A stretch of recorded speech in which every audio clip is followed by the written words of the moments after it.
Hello, listeners. I'm glad you're here today. Today, we're talking about healing brokenness. Healing brokenness in an estranged relationship is a lengthy process. Today, I'll talk about 3 steps that center around these attributes: reconcile, restore, and rebuild. You already know that reconciliation requires 2 parties, and not everyone arrives at this decision simultaneously. Consequently, many women give up far too early.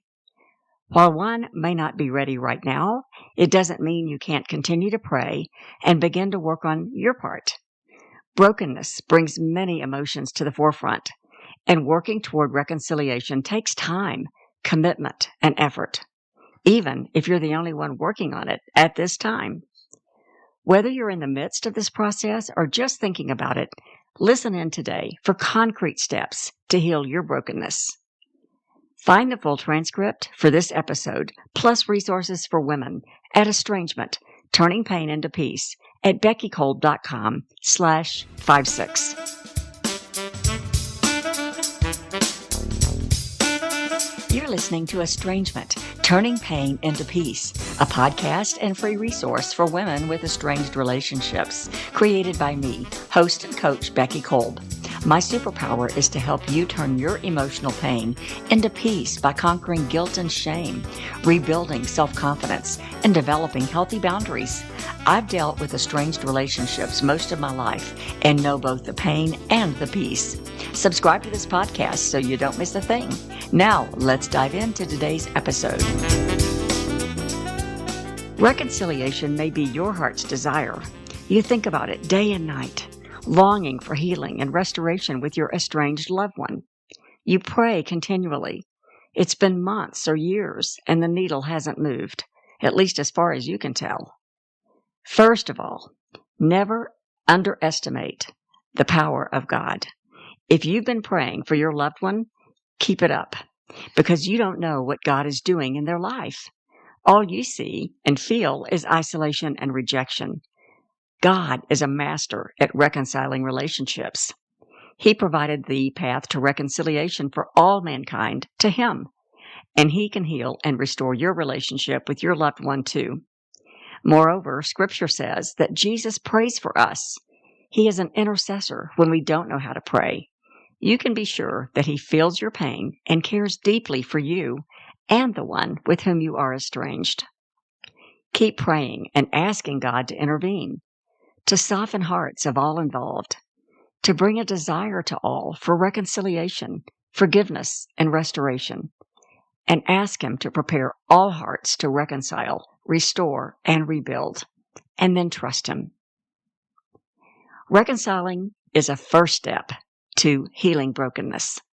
This step requires both parties to own their part in the conflict. One woman told me that she had no idea what she had done wrong. The child wouldn't tell her and just walked away. She heard things from other people that shed some light on it, but exclaimed it just wasn't true. These were false allegations in her mind. While those accusations may have been untrue, in the mind of the child, it was true. Perception is reality, and so the mother had to consider that somehow the message conveyed to the child must be real, but certainly wasn't intended. Once she accepted that her child had interpreted it as fact, she was able to focus on correcting the perception. She was able to ask forgiveness, and that opened the door toward healing that brokenness. Pride is often a deterrent in reconciling relationships. One person simply will not admit any wrongdoing, perceived or otherwise, and is adamant that the other person apologize first. The blame game continues indefinitely. Well, my friend, that's a recipe for long-lasting estrangement. Believe me, this is hard. You won't embrace the humility to say that you have been wrong. Moreover, if you were falsely accused and maligned, that's hard to let go of. Set your pride aside for the ultimate goal of a healed relationship. Consider your part in the estrangement, even if you don't know what the issues are. Is it possible that you were critical of a decision they made? Unintentionally, did you judge them for something they did or said? Do you recall a specific instance where you know you were at fault? As you prepare for healing brokenness, this is a step in the process that you just can't skip. Each party must own their part, and it starts with you. Be prepared for some emotion. It's okay, and it's part of working through this. Now let's look at what to do once that you desire reconciliation. As you've worked through this process and considered areas for which you need to take ownership, consider the next steps. Do you need to reach out again, maybe in a different manner? Moreover, do you need to reconsider your attitude and posture? Sincere desire for reconciliation begins with an earnest and humble heart. Too often as mothers, we maintain a position of authority, and if you have an adult child, that tactic will no longer work. Now, I know it will be easy to say that you've reached out before and nothing has happened. They were silent and didn't even acknowledge your effort. That may be true, but what was the attitude of your heart? What exact words and tone did you use? Was there any ownership by you of your part of the estrangement? Once you're satisfied that you've worked through your anger and resentment, write a short paragraph that you are not going to send. This is practice. Consider something like this. I've been thinking often about you, and I regret the estrangement between us. I've thought a lot about what happened and realized that I needed to own my part in our conflict. I love you and hope that we can reconcile our relationship soon. The door is always open for a conversation. Now, of course, you'll write this from your own heart, but with humility and softness that will be felt as your estranged loved one reads. This is not a guarantee, but it's a first step. Pray and then send it. It's important to avoid expectations here. You'll want to check your phone every day to see if there is a response. And when there isn't, the negative thoughts come rolling back. You want to maintain an open heart and trust God with the timing. Let's move on to reconciliation. Oh, happy day. Assume that the day has come that you've longed for, as both have indicated a desire to reconcile. Don't allow this to go sideways. By that, I mean prepare your heart for conversation. Lay aside any attempt to lay blame or rehash the past. Establishing an agenda is good practice. Items to consider in establishing this agenda are: allow time to restate your love and express that you've missed them. Thank them for the courage to sit down and talk things out. Establish a desired outcome for the meeting. What is it that you hope to accomplish when it's done? And what about them? What do they hope for? Stay focused on that end goal. Resist the urge to get back into blaming or dredging up issues that will lead only to a poor meeting and possibly no reconciliation. Be respectful and listen. Avoid the urge to interrupt. Give one another ample time to talk and respond. And it doesn't hurt to say it again. Listen and validate their feelings, whether you feel they're right or wrong, and then ask them to give you the same respect. Listening to hear is critical in this process. At the conclusion of the meeting, review your desired outcomes. Did you both accomplish what you set forth? Is it worth setting another time to follow up and take it a step further? Now let's consider when things do not go as planned. Fair warning, things can get emotional. This is not easy. Have a plan if things get heated. It may be as simple as stating, we need to take a short break. Our desired outcome to rebuild a healthy relationship is at stake. Can we take 5 minutes to calm down and refocus, as this really is important? Furthermore, if the conversation gets out of hand and just doesn't improve, don't allow it to be something that extends the estrangement if you can help it.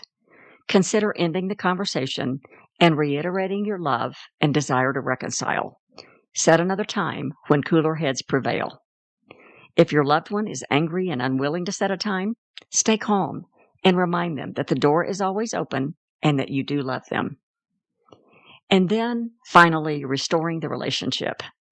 Once you have reconciled, you choose together how to restore this relationship. Will you work on rebuilding, or have the two of you chosen another path? One or both may not be ready to jump back into a relationship, but rather ease into it over time. This happened with a woman and her daughter, where they decided they had forgiven one another and reconciled. but neither knew for sure how to restore the relationship or if that's truly what they even wanted. They knew they wanted some contact, but had not committed to a full-blown relationship. You and your loved one will need to figure this out. Restoring a relationship will require both to commit to the process. If the estrangement has been extended, it will require getting to know one another again. Some have had grandchildren they've never met. Think of it as a new friend that you love and really want to get to know. Approach it from that angle, and it will be much easier.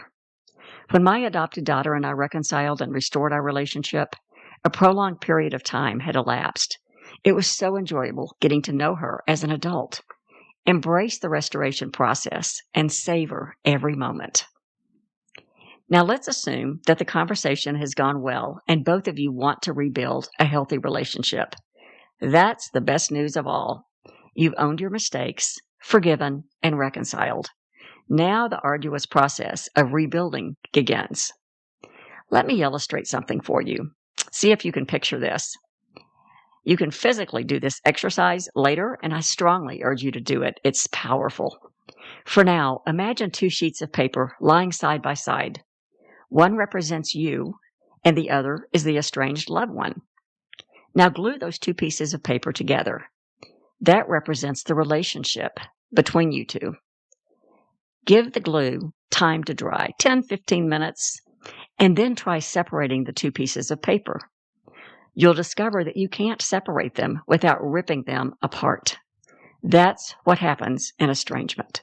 The relationship has changed. It's no longer what it used to be. And that's actually good. This relationship is new. You're rebuilding.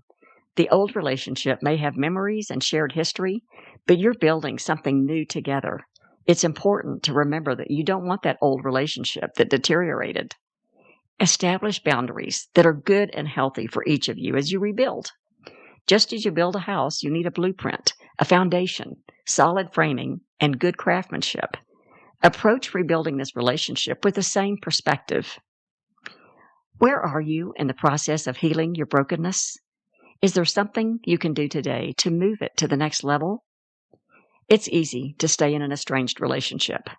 While it's painful, you do not have to confront your part unless you choose. You may stay angry, bitter, and resentful. But is that really what you want? Do you long for peace and restoration? It takes two, and you can't do this without the other party. But you can begin preparation on your own heart. Will you go back through these steps again? Listen once more with pen and paper, and be open to what God puts on your heart.